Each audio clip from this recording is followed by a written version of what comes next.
implicit differentiate mean. So here, x cubed plus y cubed is equal to 4.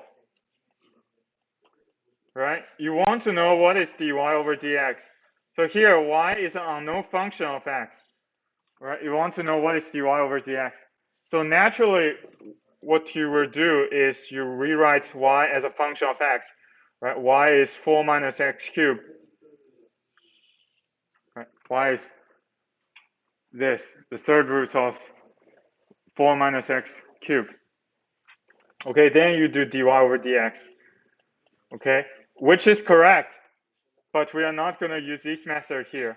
Okay, we have an easier method, more straightforward method, which is we call implicit differentiation, which means we just differentiate both sides by x and see what happens, right? Because the left-hand side is equal to the right-hand side. Then if you differentiate both sides by x, right? If you differentiate both sides by x, they are still the same, right? The left-hand side, x cubed, what's the derivative? It's just 3x squared. Okay, what about y cubed? Here's the tricky part. Here we need to use the chain rule. First, y cubed, the derivative is 3y squared. Then, right, then y, okay, y is a function of x. So you need to further differentiate it by x. But we don't know what exactly that is, so we just write it down as dy over dx. Okay, this right-hand side, this part, d over dx4, it's 0, right? So it is this. And then we just reorganize. So it's negative 3x squared over 3y squared. Okay, and this 3 we can remove it. So that will be our answer. Okay, that will be the answer. So this is called implicit differentiation. You differentiate both parts, right, by x, and then you can get dy over dx.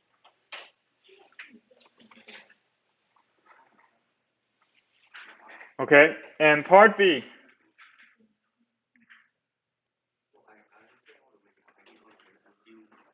Part B, y is sine 3x plus 4y. Right, y is sine 3x plus 4y. So same thing, right? Differentiate both sides by x. And differentiate the right-hand side by x as well.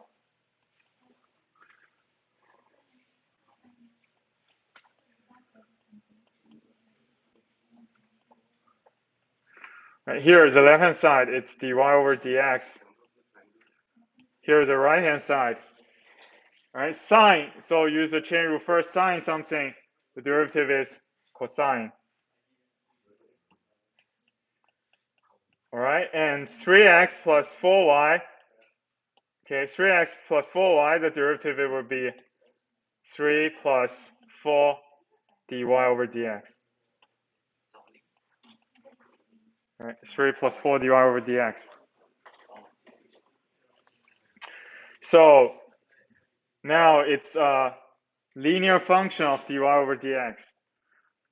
Right? It's a linear function of dy over dx. So let's put everything about dy over dx to the left-hand side. So it's 1 minus 4 cosine 3x plus 4y.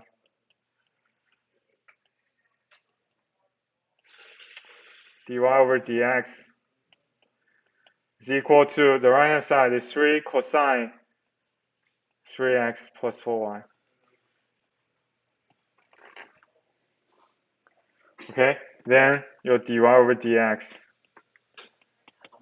is just this right-hand side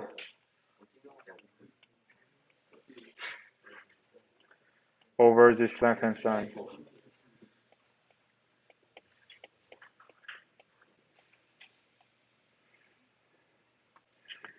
Okay.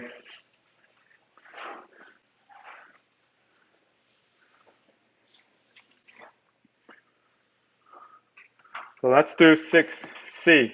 Right, that would be the last one. Okay, because 6D will be very, very similar. So 6D, y is sine inverse x.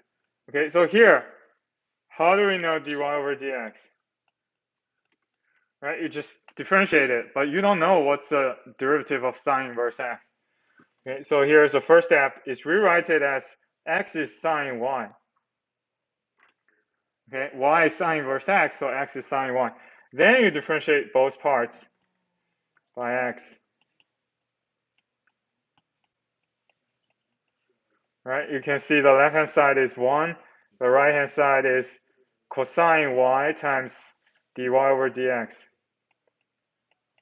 Okay, so your dy over dx is 1 over cosine y. But it's not what we want to prove, right? So here, look at x is sine y. Here is cosine y. How can they be connected? Right, we know sine something square plus cosine something square is always 1. So that's why cosine y is just square root of 1 minus sine y squared, right? So it's just 1 over square root of 1 minus sine y squared. And sine y is exactly x. So that's how we get the answer.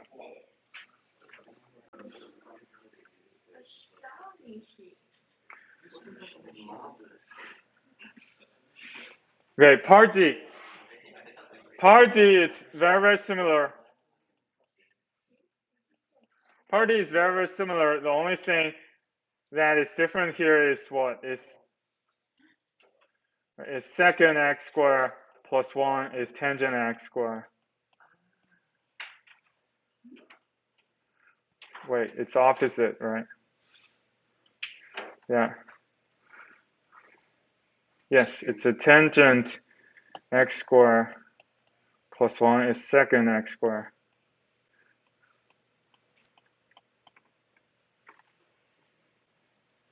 Okay, and also tangent x, what's the derivative?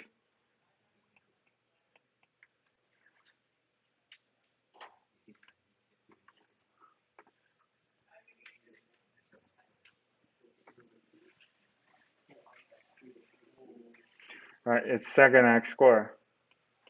So that's, right, I mean, the steps are very, very similar as part C, and you can get this, you can solve part D.